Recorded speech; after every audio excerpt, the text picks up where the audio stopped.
मराठा आरक्षणावरून आक्रमक भूमिका घेणाऱ्या मनोज जरांगे यांच्यावर अजय महाराज बारसकर यांनी नुकतेच आरोप केले। मनोज जरांगे पाटील रोज पलटी मारतात।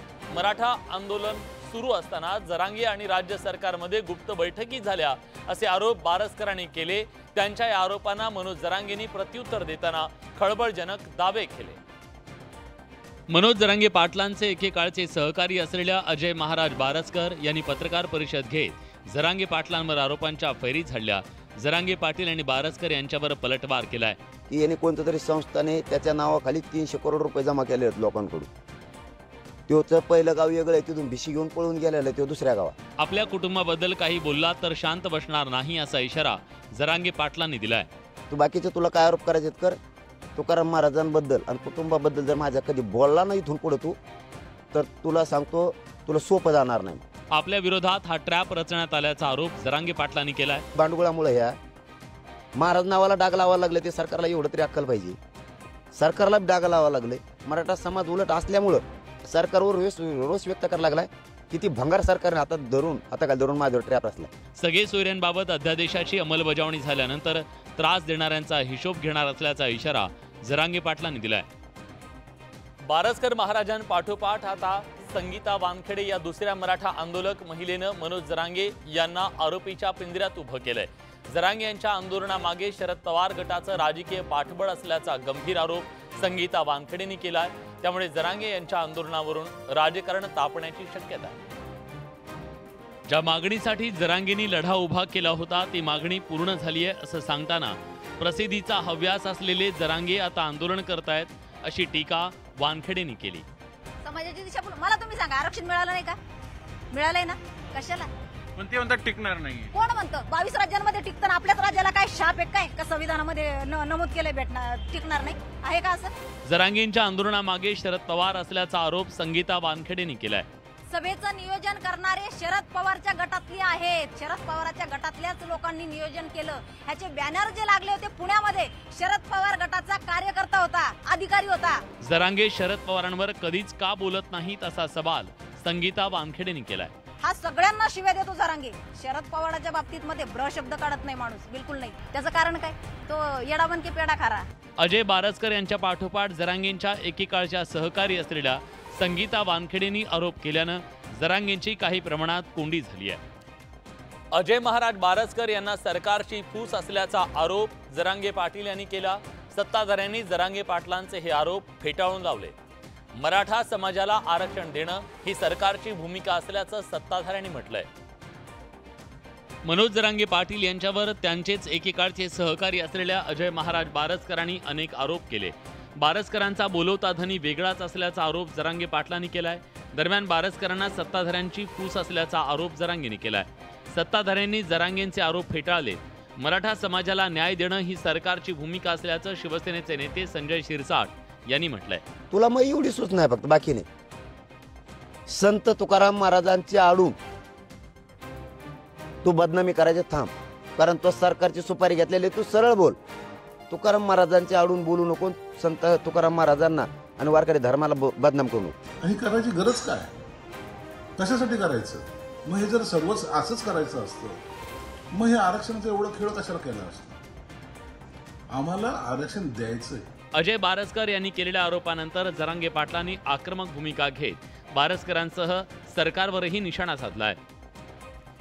मराठा आरक्षणावरून छगन भुजबळ आणि मनोज जरांगे यांच्यात गेल्या काही दिवसापासून शाब्दिक वाद सुरू आहे। त्यावरून या दोघांमध्ये कलगीतुरा सुरू आहे। छगन भुजबळांनी पुन्हा एकदा जरांगे पाटलांवर जोरदार हल्लाबोल केलाय। राज्य सरकारनं मराठ्यांना शिक्षण आणि नोकरीत 10% आरक्षण देणारं विधेयक संमत केलं। मराठ्यांना कुणबी प्रमाणपत्र आणि सगळे सोयऱ्यांच्या अध्यादेशावरच्या अंमलबजावणीवर जरांगे ठाम आहेत। जरांगेंच्या मागणीवरून भुजबळांनी निशाणा साधलाय। मी आमच्या त्या मुख्यमंत्र्यांना उपमुख्यमंत्र्यांना सांग, हे संपणार नाही, हे मारुतीचं शेपूट आहे। 10 तारखेला उपोषणाबाबत समाजातील लोकांना विचारलं नव्हतं असा आरोप भुजबळांनी केला। 10 तारखेचा जे उपोषण त्यांनी सुरू केलं त्याच्यामध्ये कुठल्याही समाजाचा त्यांनी विचार घेतलेला नव्हता। उपोषणामध्ये वृद्धांनी सहभागी व्हावं या जरांगेंच्या आवाहनाचा भुजबळांनी समाचार घेतला। वयस्कर लोक, कुणाला काय व्याधी असतो, कुणाला काय व्याधी असते, आणि त्यातून जर ते उपोषणाला बसले आणि त्यांचे काही ऑर्गन्स जे आहेत 1-2 दिवसात जर फेल झाले तर हा काय करणार? ओबीसीतून मराठ्यांना आरक्षण देण्याची मागणी जरांगेंनी केली तर भुजबळांनी याला विरोध केला. यातून दोन्ही नेत्यांवर आरोप प्रत्यारोपांच्या फैरी झडतायत. महायुतीतील लोकसभेच्या जागा वाटपाच्या संभाव्य फॉर्म्युल्यावरून आता शिंदे गटात नाराजी पसरल्याचं समोर येत आहे. शिंदे गटाचे खासदार गजानन कीर्तिकर यांनी तर फॉर्म्युल्यावर थेटपणे महायुतीला घरचा अहेर दिलाय. लोकसभा निवडणुकीसाठी महायुतीत भाजप 31, शिंदेची शिवसेना 12 आणि अजित पवारांची राष्ट्रवादी 4 जागांचा फॉर्म्युला ठरल्याची जोरदार चर्चा आहे. जागा वाटपाचं हे सूत्र मान्य नसल्याचं सांगत आम्ही भाजपच्या दावणीला बांधलेलो नाही असा जोरदार घणाघात गजानन कीर्तिकरांनी केलाय.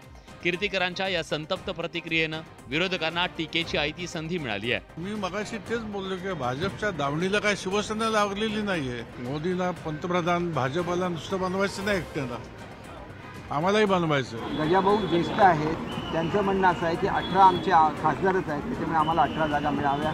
त्याच्यामध्ये अदलाबदल होऊ शकते जागेची. आम्ही खरी शिवसेना आहोत. आम्ही टिकलेल्या तुकड्यांवर जगणारे लोक नाही आहोत. आम्ही लाचार नाही आहोत. प्राथमिक फॉर्म्युल्यावरूनच नाराजीचे सूर उमटू लागल्यानं जागा वाटपात भाजपला तारेवरची कसरत करावी लागेल असा अंदाज आहे. आता 3 पक्षाच्या मागण्यांचं सूत्र नेमकं कसं जुळवलं जातं हे पाहणं महत्त्वाचं आहे. भाजपनं आगामी लोकसभा निवडणुकीसाठी मोर्चे बांधणी सुरू केली आहे. पुढचा काळ हा निवडणूक प्रचाराचा असणार आहे. या पार्श्वभूमीवर भाजपचे राष्ट्रीय अध्यक्ष JP नड्डा यांनी भाजप नेत्यांचे कान टोचलेत. त्यावरून विरोधकांनी भाजपनं हा ढोंगीपणा करू नये असा टोला लगावला. तर दुसरीकडे भाजप नेत्यांनी उद्धव ठाकरे यांच्यावर जोरदार पलटवार केलाय.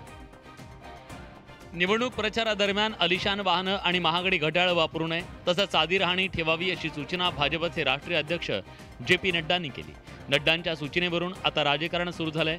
विरोधकांनी भाजप नेत्यांच्या राहणीमानावर बोट ठेवलंय. दुसरीकडे भाजप नेत्यांनी उद्धव ठाकरेंवर पलटवार केलाय. मोदी करतात तसं गरिबीचं ढोंग करा, म्हणजे राडोचं घड्याळ वापरू नका. 100% भारतीय जनता पक्षाच्या नेत्यांच्या हातामध्ये महागडी घड्याळ आहेत. प्रायव्हेट गाड्या हे उद्धव ठाकरे आणि कुटुंबीय वापरतात. हे काही साध्या अँबॅसेडरमध्ये फिरतात, साध्या जीपमध्ये फिरतात. काही महिन्यांपूर्वी पंतप्रधान मोदींनी पक्षाचे नेते आणि पदाधिकाऱ्यांना भपकेबाज राहणीमान टाळण्याची सूचना केली होती. तोच धागा पकडून राष्ट्रीय अध्यक्ष JP नड्डाने मुंबईतल्या कार्यकर्त्यांना कानपिचक्या दिल्या. भाजप कार्यकर्ते नड्डांच्या सूचनेचं पालन करणार का, हाच खरा प्रश्न आहे. लोकसभा निवडणुकीची घोषणा होण्यापूर्वी राजकीय वातावरण तापू लागलंय. सत्ताधारी आणि विरोधकांकडून एकमेकांवर राजकीय आरोप प्रत्यारोपांचा सिलसिला सुरू झालाय. भाजपचे राष्ट्रीय अध्यक्ष JP नड्डा यांनी बुधवारी मुंबईचा दौरा केला.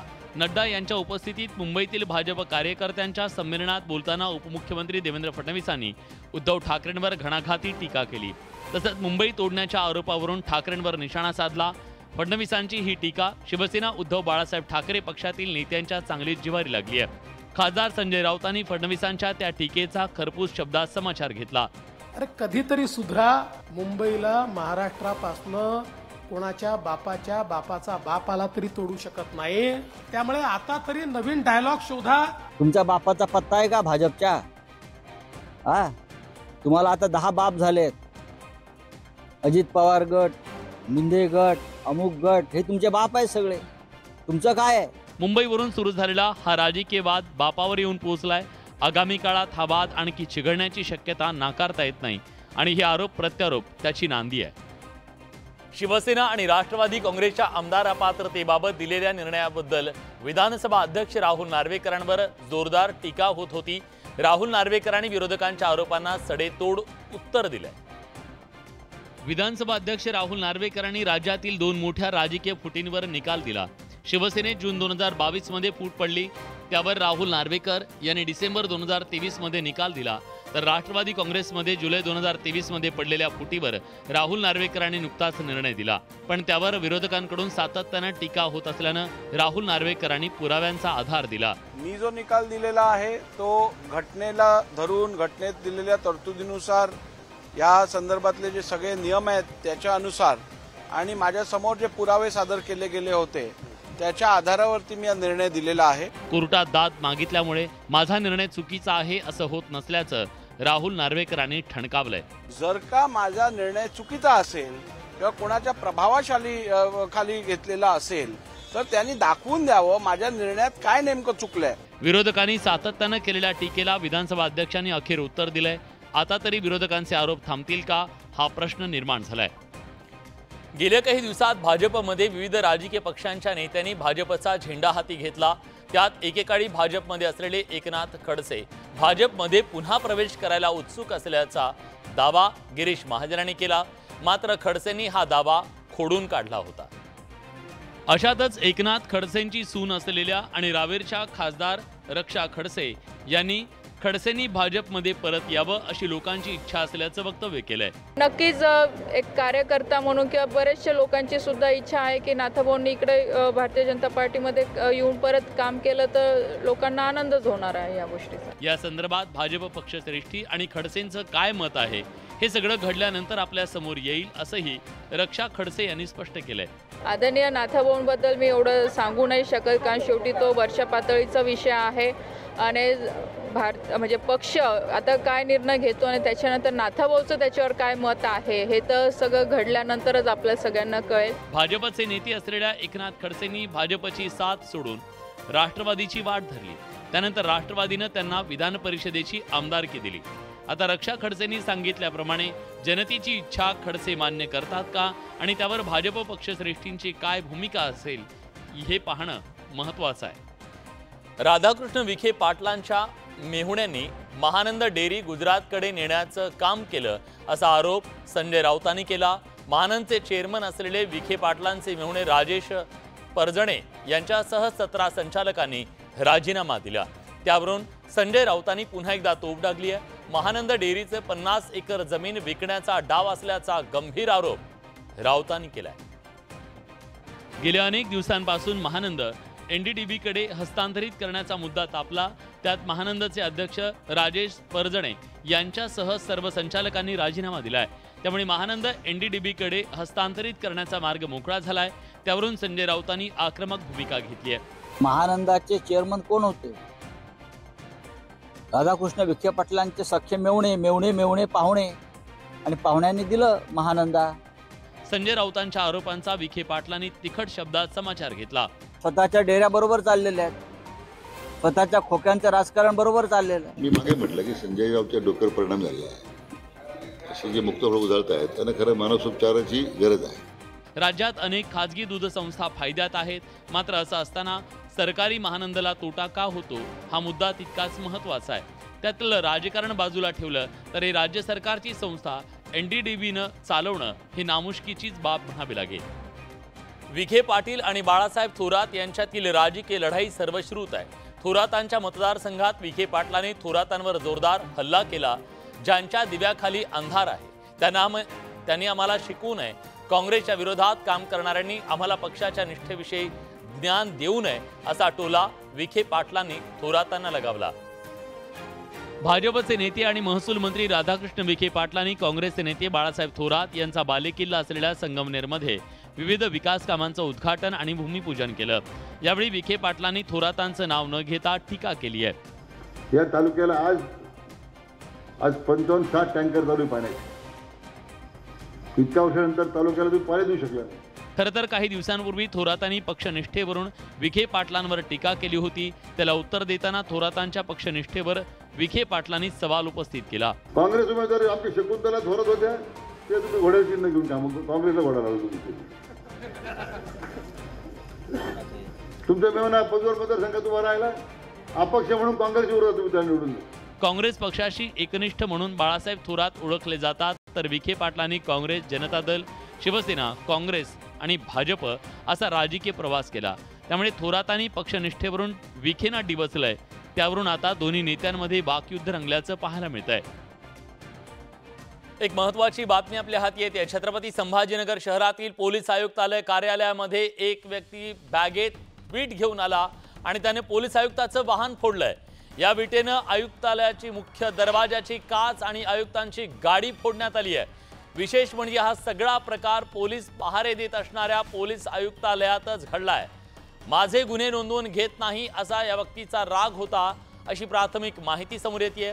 पोलीस आयुक्तांचीच गाडी आयुक्तालयात फुटत असेल तर आम जनता कुणावर विश्वास ठेवणार असा प्रश्न या निमित्तानं उपस्थित होतोय. अविनाश कानडजे आपले प्रतिनिधी आता आपल्या सोबत आहेत, आपण थेट त्यांच्याकडे जातोय। अविनाश, ही काय नेमकी घटना आहे, ही व्यक्ती कोण आहे आणि आता त्या व्यक्तीला ताब्यात घेण्यात आलंय का? जर आपण बघितलं तर छत्रपती संभाजीनगर आयुक्तालयातील पोलीस आयुक्तालयातील ही संपूर्ण धक्कादायक घटना आहे।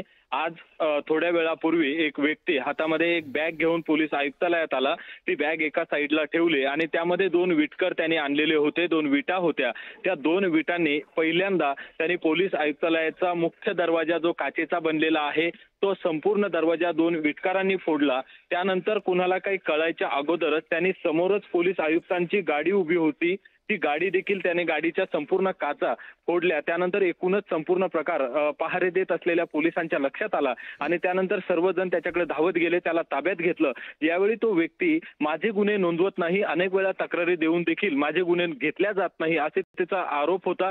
त्या आरोपामधून आणि त्याच्या विचारातून त्यांनी ही सगळी घटना केली असल्याचं त्याचं म्हणणं आहे। ज्यावेळेस तो विटा फेकत होता, काचा फोडत होता, त्यावेळेस तो काही नारे देखील लावत होता की माझी तक्रार का घेत नाही, मग हे पोलीस काय कामाचे। आणि हा संपूर्ण प्रकार ज्यावेळेस आपण काही सूत्रांकडून माहिती घेतली तर छत्रपती संभाजीनगर शहरातील पोलीस आयुक्तालयातील एक पोलीस ठाणे आहे, मुकुंदवाडी पोलीस ठाणे म्हणून, त्या मुकुंदवाडी पोलीस ठाण्यात त्याने अनेक वेळा तक्रार देण्याचा प्रयत्न केला, अनेक वेळा अर्ज दिले आणि त्याची तक्रार घेतल्या गेली नाही असा त्याचा आरोप आहे। मात्र आपण जर बघितलं तर आयुक्तालयामध्ये अनेक पोलीस कर्मचारी असेल, अधिकारी असेल, हे पहारे देत असतात। पोलीस आयुक्ताच्या गेट पासून तर पोलीस आयुक्तालयाच्या कॅबिन पर्यंत संपूर्ण पोलीस पहारा या ठिकाणी असतो। एवढ्या सगळ्यांना हुलकावणी देऊन मध्ये सुद्धा तो कसा पोहोचला आणि त्याने हे कसं कृत्य केलं हा सवाल आहे, याची चौकशी होईलच।